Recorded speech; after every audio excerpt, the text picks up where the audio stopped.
మీకు ఫస్ట్ ఎప్పుడు అసలు అనుమానం కలిగింది ఆ అమ్మాయి ఇష్టపడుతుందని మధ్యలోనా? అదే నేను ఏదో సాంగ్కి వెళ్ళాను, రంజితమే సాంగ్ సంథింగ్, దానికి ముందు ఒకసారి వెళ్ళాను నేను. అక్కడ మీరు షూట్ సెట్ లో చూస్తే మీకు మాస్టర్ బర్త్డేకి ట్రీట్ ఇచ్చారు ఒకసారి, అందరు వచ్చారు. అప్పుడు ఈ అమ్మాయి కూడా వచ్చింది. వచ్చినప్పుడు ఆ అమ్మాయి డ్రెస్సింగ్ నా ముందు అన్ని చుడిదార్లు వేసుకోవడం, సాంప్రదాయంగా ఉన్నట్టు ఉండడం, అలా ఇలా అంటే ఈవెన్ మా రిలేటివ్స్ కూడా చెప్పారు, తను నిన్ను ఫాలో అవుతున్నట్టుంది, కొంచెం చూసుకో అని చెప్పారు నాకు. ఏంది ఏం అవసరం అన్నాను, ఏమో నాకు కొంచెం అని మా రిలేటివ్స్ కూడా డౌట్ పడ్డారు, అమ్మాయి బిహేవియర్ కొంచెం విచిత్రంగా ఉంది అని. సరే అని చెప్పి అబ్జర్వ్ చేశాను, చూస్తూ ఉండడం, అలా ఇలా ఉంటే ఆడపిల్లకి తెలిసిపోతుంది కదా ఇంకొక ఆడపిల్ల ఎలా బిహేవ్ చేస్తుందని. అప్పుడే మేము అనుకున్నాం తిను సంథింగ్ ఎక్స్పెక్ట్ చేస్తుంది అని. అప్పుడే నేను పిలిచి మాట్లాడాను, ఇది కరెక్ట్ కాదు, నువ్వు ఏదైనా ఒకవేళ అలాంటిది ఉంటే మానేసుకో అని చెప్పాను నేను ఆల్రెడీ. ఏమంది అమ్మాయి ఎప్పుడు? లేదు అసలు నాకు అలాంటి ఫీలింగ్స్ ఏం లేవు, అసలు నాకు అలాంటిది ఒపీనియనే లేదు అంటది. నా దగ్గర అదే అంటుంది తను. తర్వాత నేను కొంచెం తెలుసుకొని నాకు ఎప్పుడైతే అసిస్టెంట్ కొరియోగ్రాఫర్స్ నుంచి నాకు కాల్స్ వచ్చాయో అప్పుడు నేను కన్ఫర్మ్ చేసుకున్నా దట్ ఈ అమ్మాయి కొంచెం అని మీకు ఎక్స్పెక్ట్ చేస్తుంది. తనకి తెలుసు పెళ్ళయింది, పిల్లలు ఉన్నారని తెలుసు, ఆ అమ్మాయికి కాదు వాళ్ళ మదర్కి తెలుసు, వాళ్ళ ఫాదర్కి తెలుసు. అయినా కూడా వాళ్ళు నీకు నిజంగా అంత హెరాస్మెంట్ జరుగుతున్నప్పుడు నువ్వు ఎందుకు వెళ్ళిపోలేదు? ఆ అమ్మాయి కంటే తెలీదు. పేరెంట్స్గా అదే పేరెంట్గా నువ్వు మీ అమ్మాయిని జాగ్రత్త చూసుకోవాలిగా. ఎంత హెరాస్మెంట్ భరిస్తున్నప్పుడు ఇంటికి ఏ రోజైనా నొప్పులతో వచ్చి ఉండదా? ఒకవేళ నిజంగా అంత హెరాస్మెంట్ నా కోరిక తీర్చు అని ఉంటే ఇంటికి ఏ రోజైనా ఏడ్చి ఉండదా? నా కూతురు ఎందుకు ఇలా ఉండదని నువ్వు గమనించుకోలేకపోయావా? ఇంకా అసలు ఇంకా ఘోరాతి ఘోరంగా వచ్చాయి అంటే రావడం అయితే బయటికి సోషల్ మరి మీ పేరెంట్స్ ఏం చేస్తున్నారు? మరి ఇప్పుడు మా పాప స్కూల్ నుంచి రాగానే నేను 100 సార్లు అడుగుతాను, ఆలియా నీకేమైనా కంఫర్టబుల్ ఉందా స్కూల్లో, ఏదున్నా నాకు ఇన్ఫర్మేషన్ ఇవ్వు, ఏదున్నా టీచర్ని పిలువు, దగ్గరలో ఎవరున్నా గట్టిగా అరువు, ఇదే చెప్తాను నేను. లేదు మమ్మీ లేదు మమ్మీ. ఇప్పుడు 7 years తన పాప, ఆ అమ్మాయి అన్ని చెప్పగలిగినప్పుడు ఇంత ఏజ్ వచ్చిన అమ్మాయి చెప్పకపోవడానికి అసలు రీజనే లేదు. కంప్లీట్గా టోటల్గా చూస్తే ఇది ప్రీ ప్లాన్డ్, వాంటెడ్లీ ఆ అమ్మాయి ఎవరి ఇన్ఫ్లుయెన్స్ తీసుకొని పెట్టిందో నాకు తెలియదు, ఇన్ఫ్లుయెన్స్ అయ్యి పెట్టింది. తనకి నిజంగా అంత న్యాయం కావాలి, నాకు సెల్ఫ్ రెస్పెక్ట్ కావాలి, నా టాలెంట్తో నేను వచ్చాను అని అనుకుంటే టాలెంట్ ఒకటి ఉంటే సరిపోతుంది, ఒక ప్లాట్ఫామ్ కావద్దా? ఇప్పుడు నాకు ఒక ప్రాబ్లం వచ్చింది, నేను దాన్ని ఎలా చెప్పాలి బయటికి? ఒక మీడియా కావాలి, అంటే ఒక మీడియా కావాలి, అప్పుడు ఆ మీడియా వల్లనే కదా నేను వస్తాను. మీడియా లేదు, నాకు సమస్య వల్ల నేను బయటకు వచ్చానంటే కాదు కదా, నేను ఎలివేట్ చేయడానికి ఒకరు కావాలి కదా. ఇప్పుడు అది లేదు, నా టాలెంట్తో నేను వచ్చాను అని అంటే, నీ టాలెంట్ ఉంది, ఆ టాలెంట్ని చూపించింది ఎవరు? డి షో సపోజ్ అనుకోండి, నీ టాలెంట్ని చూపించింది డి షో ఆపర్చునిటీ రాకుండా నీ టాలెంట్ పెట్టుకొని ఏం చేస్తావు నువ్వు? ఖచ్చితంగా అంటే ఇవన్నీ ఫండమెంటల్. కానీ అన్ఫార్చునేట్లీ ఇక్కడ పాక్సో చట్టం అన్నది చాలా మేము ఫోక్సో అనేదానికి ఇంకోటి క్లారిటీ ఇస్తాను.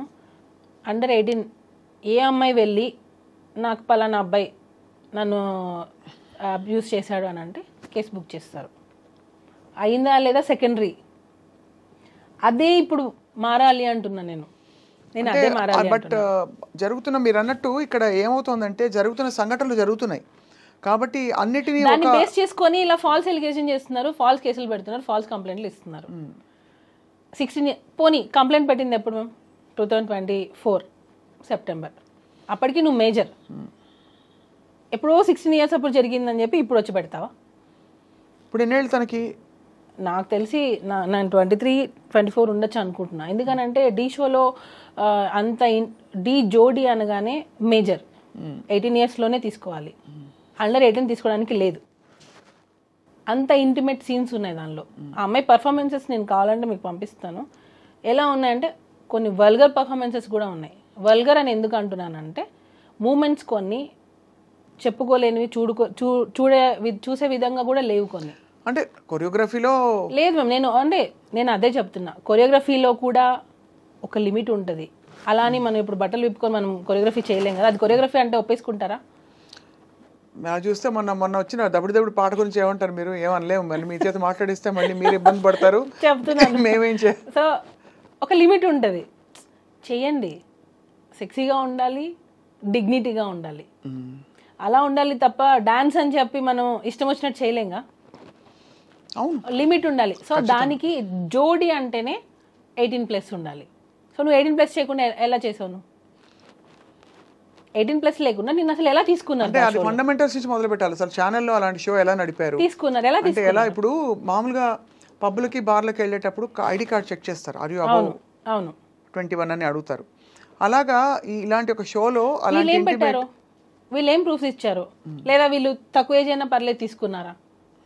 తీయండి, బయటకు తీయండి. నేను అదే అడుగుతున్నా, బయటకు తీయండి, అన్నీ బయటకు వస్తాయి కదా. నిజంగా తను అసలు అండర్ 18 కాదా, ఒకవేళ కాకపోతే అసలు షోలో ఎలా తీసుకున్నారు తీయండి.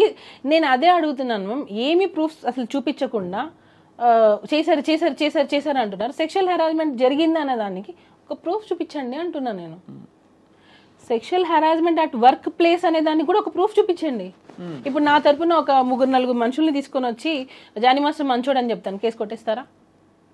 లేదా ఆ అమ్మాయి తరపున వచ్చి ఒక మంది అవును జానీ మాస్టర్ చేశారని చెప్తారు, అప్పుడు అది నిజమైపోతుందా?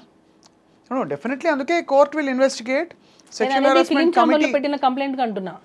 లేదు, ఈ సెక్షువల్ హెరాస్మెంట్ కమిటీ ఏదైతే ఉందో వాళ్ళు తప్పకుండా వాళ్ళు నిర్ధారణ చేసుకోవాల్సిన విషయాలని, ఎందుకంటే ఫస్ట్ అందరూ అదే అడుగుతారు లాజికల్గా. ఒక అలిగేషన్ వస్తే what is the proof, how are you going to prove? నేను ఇచ్చాను మ్యామ్ ప్రూఫ్ సార్, నేను ఇచ్చాను.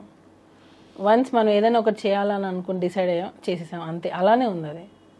ఇప్పుడు అమ్మాయి మొన్న ఇంటర్వ్యూ ఇచ్చినప్పుడు రిపోర్ట్ గురించి మాట్లాడింది. అసలు మమ్మల్ని ఎక్కడ మాట్లాడొద్దు అన్నారు. మరి ఆ అమ్మాయి ఎలా మాట్లాడింది? నేను ఇప్పుడు కూడా దాని గురించి నేను మాట్లాడాను, ఎందుకంటే నేను రెస్పెక్ట్ చేస్తాను. వాళ్ళు ఏం ప్లే చేస్తున్నారు గేమ్ నాకు తెలియదు. ఏ రిపోర్ట్ గురించి? ఫిలిం ఛాంబర్ ఒక రిపోర్ట్ ఇచ్చింది. అవునవును, దాని ఆ కేసు గెలిచినట్టుగా చెప్పారు. ఆ రిపోర్ట్ ని ఎందుకు మీరు బయట పెట్టద్దు అంటున్నారు? సుప్రీంకోర్టు జడ్జిమెంట్ ని బయట పెడుతున్నారు, మీరు ఎందుకు బయట పెట్టద్దు అంటున్నారు? కానీ అది గెలిచినట్టుగా చెప్పారు కదా ఫెడరేషన్ వాళ్ళు చేసిన కేసు. అది సపరేట్. నేను అదే చెప్తున్నా, ఈరోజు ఎవరైతే పోస్టులు పెడుతున్నారో ఆ పోస్ట్కి మేము వేసిన కేసుకి అసలు సంబంధం లేదు, కానీ దీనికి రిలేట్ చేసి పెట్టేస్తున్నారు. ఎందుకు? ఏం కావాలి మా నుంచి? ఏం కావాలి వాళ్ళకి?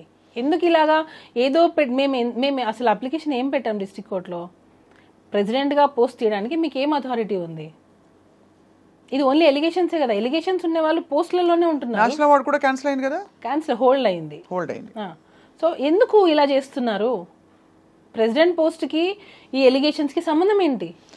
అంటే ఖచ్చితంగా ఇంత పెద్ద ఎలిగేషన్ వచ్చినప్పుడు ఉంటుంది మరి కదా. పోస్టులలో పెద్ద పెద్ద దేశాలను వెళ్తున్న వాళ్ళు మరి దేశాలనే వెళ్తున్నారు కదా, మరి అప్పుడు అవి ఎలిగేషన్స్ కాదా? అంటే నేను అడగచ్చలేదు, నాకు తెలీదు.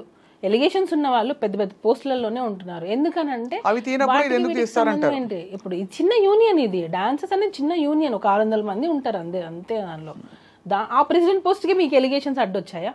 ఆయన ఇది పర్సనల్ అంటారు, మరి అఫీషియల్గా యూనియన్ కదా ఇది, దీనికి దానికి సంబంధం ఏంటి? సో మీరేం కోరుకుంటున్నారు చెప్పండి ఇందులో మొత్తం? మాకు న్యాయం జరగలేదు మ్యామ్. ఫిలిం ఛాంబర్ నుంచి మాకు న్యాయం జరగలేదు.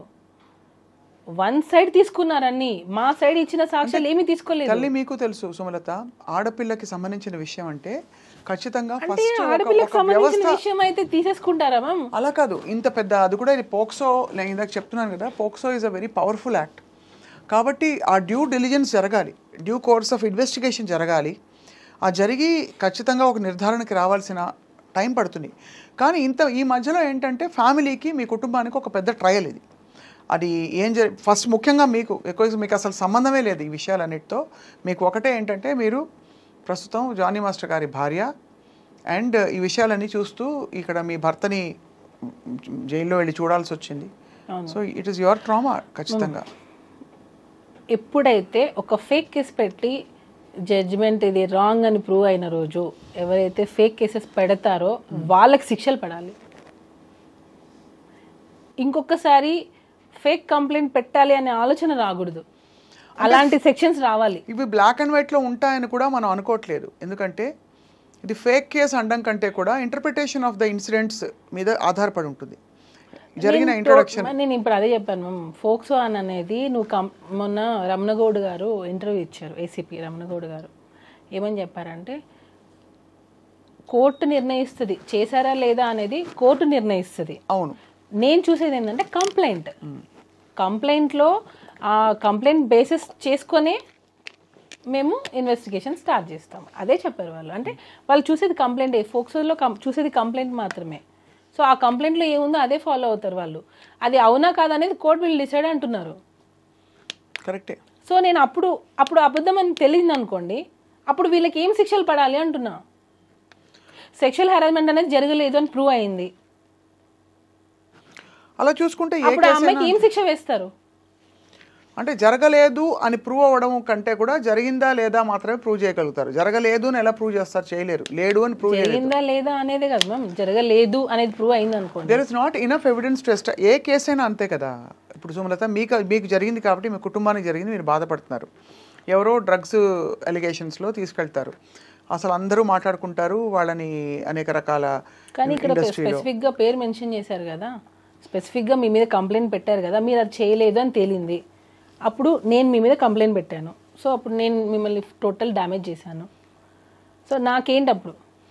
అది ఇట్ విల్ బి డెటరెంట్. అంటే ముందు ఇలాంటి జెన్యూన్ కేసెస్ జరిగినప్పుడు కూడా ఆడపిల్లలు బయటికి రావడానికి భయపడతారు కాబట్టి. అయితే మీరు అంటే నాకు అర్థమైంది మీ పాయింట్, బాధ్యతాయుతంగా కేసులు పెట్టాలి, అట్లా కంప్లైంట్స్ పెట్టే వాళ్ళకి కూడా శిక్షలు పడాలి అంటున్నా. మగవాళ్ళని కొంతమందిని టార్గెట్ చేసి ఫేమ్ ఉండి ఒక పొజిషన్కి వెళ్తున్న గ్రాఫ్లో కావాలని వాంటెడ్లీ తగ్గించాలి అని చెప్పి ఇలా ఫేక్ కంప్లైంట్స్ పెట్టే వాళ్ళని అది కాదు అని ప్రూవ్ అయిన రోజు వీళ్ళ మీద కూడా యాక్షన్ తీసుకోవాలి. అది ఐ థింక్ సివిల్ కేసెస్ ఉండొచ్చు, నాకు తెలియదు. ఎందుకనంటే మ్యామ్ నెక్స్ట్ టైం ఇంకొకసారి కంప్లైంట్ పెట్టాలి అంటే కూడా భయపడేలాగా చట్టాలు రావాలి అంటున్నా. ఖచ్చితంగా, అంటే బాధ్యతాయుతంగా కంప్లైంట్ చేయాలి. ఈ చట్టాల్లో కూడా ఆ వెసులుబాటు ఆటోమేటిక్గా, అంటే ఒక కేసు నమోదు చేసే ముందు కూడా ఒక ఫండమెంటల్, అదే అడిగాను ఇందాక నేను మిమ్మల్ని, ఒక బేసిక్ ఇంతమంది సెక్షువల్ హెరాస్మెంట్ కమిటీ సభ్యులందరూ కూడా ఆరితేరిన లాయర్లు మొదలుకొని సమాజంలో గౌరవనీయులు అందరూ ఉన్నారు. వీళ్ళందరూ ఉన్న దీనిలో ప్రైమా ఫేసి దీన్ని ఒకటి యాక్సెప్ట్ చేయడానికి వాళ్ళు ఏ ఎవిడెన్సో లేకపోతే ఏ విషయాలను పరిగణన తీసుకోవాలో మనకి రేపు అన్ని విషయాలు బయటకు వచ్చినప్పుడే తెలుస్తుంది. ప్రస్తుతం matter is the court. But as a wife తప్పకుండా మీరు ఎంత పడుంటారో అర్థమవుతుంది తల్లి, అర్థమవుతుంది. ఏదైనా సరే జరిగితేనే జరిగిందని ప్రూవ్ చేయగలం, అంతే కదా. జరగని నువ్వు ఎంత గింజుకున్నా అది ప్రూవ్ అవ్వదు, ఎందుకంటే జరగలేదు కాబట్టి. అవనంత వరకు మీరు బోన్లో ఉన్నట్టే ఇంచుమించు. అదే కదా మ్యామ్, ఇప్పుడు మన చట్టం ఏంటి, ఒకరు కంప్లైంట్ ఇచ్చారు, మీరు ఇప్పుడు ఏమంటారు అక్యూజ్డ్, అక్కడ అక్యూజ్డ్ మాత్రమే, తను దోషి కాదు, నిందితుడు మాత్రమే. అంటే నీ మీద ఇలా ఆరోపణ వచ్చింది, అది వాంటెడ్లీ చేసుండొచ్చు, గ్రడ్జ్తో చేసుండొచ్చు, దేనికైనా చేసుండొచ్చు. ఏమన్నారు జానీ మాస్టర్ ఇదంతా జరిగిన క్రమంలో ఏం చెప్పారు? చాలా డిస్టర్బ్ అయ్యారు మ్యామ్, చాలా అంటే చాలా. ఎందుకనంటే ఇంత కెరియర్ని నేను బిల్డ్ చేసుకున్నాను, ఒక అమ్మాయిని అడ్డు పెట్టుకొని ఇలా చేయాల్సి వచ్చింది అనేది చాలా సఫర్ అయ్యారు. అంటే మనం ఎప్పుడు ఒకరి చెడు కోరుకోము కదా, ఎప్పుడు ఒకరు మంచి కదా కోరుకుంటాము. ఎందుకు ఇలాంటి ఆలోచన వచ్చింది? ఇప్పటికీ ఆ మాస్టర్ అదే క్వశ్చన్ మార్క్, ఇలాంటి ఆలోచన ఎందుకు వచ్చింది, నేను అంతా ఏం చేశాను వాళ్ళకి, ఇదే మాస్టర్ది.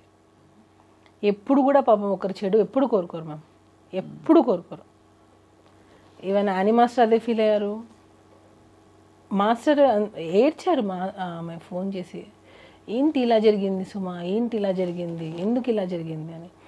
ఆమె పాపం వాళ్ళ ఇంట్లో ప్రాబ్లమ్స్ మరి ఏమో అని లాస్ట్కి ఉండబట్టలేక వచ్చి తను ప్రెస్ మీట్ పెట్టారు. అంటే అర్థం చేసుకోండి, మీరే అంటున్నారు కదా లేడీ మ్యాటర్ అనేటప్పటికే అందరూ సైలెంట్ అవ్వాల్సి వస్తుంది. అంటే ఎక్కడ ఆడపిల్లకి అన్యాయం ఇంకా వచ్చేస్తాయి కొన్ని సంఘాలు అవన్నీ వచ్చేస్తాయి, ఆడపిల్లలకి అన్యాయం జరిగితే మీరు సపోర్ట్ చేయరా అది ఇది అని అంటారు. కానీ మరి అంత ఉన్నమాట చెప్పాలంటే సుమలత, ఇది ప్రైమా ఫేసి అందరూ చూసి మాట్లాడుకున్న విషయం అయినా చాలామంది మీరు అడిగిన ప్రశ్నలు అడిగారు అప్పటి నుంచి ఎందుకు రాలేదని. అఫ్ కోర్స్ అది హేమా కమిటీ రిపోర్ట్ ఇప్పుడే ఎందుకు వచ్చింది. ప్రైమా ఫేసి అంటే ఏంటి మేము ఇప్పుడు? అంటే ప్రైమా ఫేసి అంటే జరిగిన వాటిని బట్టి, జరిగిన సంఘటనలని బట్టి ఒక అంచనాకి రావడం. బెయిల్ ఎందుకు ఇచ్చారు మేము జానీ మాస్టర్కి? ఏ బేసిస్ మీద ఇచ్చారు మీరు చూసారా? అంటే నేను రిపోర్ట్ చూసారా? అది కరెక్టే. అంటే మీరు చెప్పండి, అంటే బెయిలబుల్ నాన్ బెయిలబుల్ అఫెన్సెస్ కొన్ని ఉంటాయి. అంటే ఈ వ్యక్తి వల్ల తారుమారు చేసే పరిస్థితులు ఉంటాయి, వాట్ ఎవర్. అది రిమాండ్, అది ఇన్వెస్టిగేషన్ ప్రాసెస్ కోసం అది జనరల్గా పెడతారు. చాలామంది ఆడియన్స్కి కొంతమంది అంటే అందరూ చదువుకొని ఉండరు, కొన్ని ఫైనాన్షియల్ చదువుకోలేకపోయి ఉండొచ్చు, వాళ్ళు ఏంటంటే జైలుకి వెళ్ళగానే ఇతను తప్పు చేశాడు అని కొంతమంది డిసైడ్ అయిపోతారు. తప్పు చేయకుండా జైలుకి వెళ్ళిన వాళ్ళు చాలా మంది ఉన్నారు. కానీ జైలుకి వెళ్ళారని అంటే ఇతను తప్పు చేశాడు కాబట్టే కదా అరెస్ట్ చేశారు, కాబట్టే కదా ఎఫ్ఐఆర్ అయ్యింది, కాబట్టే కదా జైలు తీసుకెళ్లారు, ఇలాంటివి ఉన్నాయి. అలా కాదు, లా గురించి కూడా అందరూ తెలుసుకోవాలి. ఒక కంప్లైంట్ అనేది ఇచ్చినప్పుడు ఆ ఇన్వెస్టిగేషన్ని తను ఏమన్నా తారుమారు చేస్తారేమో అనే డౌట్ ఉన్నప్పుడు మాత్రమే తనని రిమైండ్ చేసి పెడతారు. ఎందుకంటే ఇప్పుడు పాన్ ఇండియా కొరియోగ్రాఫర్ కాబట్టి ఏమైనా ఇన్ఫ్లుయెన్స్ చేసి చేస్తారేమో అనే డౌట్తో అతన్ని రిమైండ్లో పెట్టారు. ఇది అందరూ తెలుసుకోవాల్సిన విషయం. ఇంకొకటి జానీ మాస్టర్ కేసు ఒప్పేసుకున్నారు అన్న. ఒప్పేసుకున్న స్టేట్మెంట్ అసలు మాస్టర్ నోటి నుంచి ఎవరైనా విన్నారా? అది కూడా పుకారే, అది కూడా రూమరే. ఎక్కడ మాస్టర్ చేస్తే కదా ఒప్పుకునేది. సో ఎక్కడ చేయలేదు, తను అసలు ఒప్పుకోలేదు, అయినా కూడా ఒప్పుకున్నారు అని రూమర్ పుట్టించారు.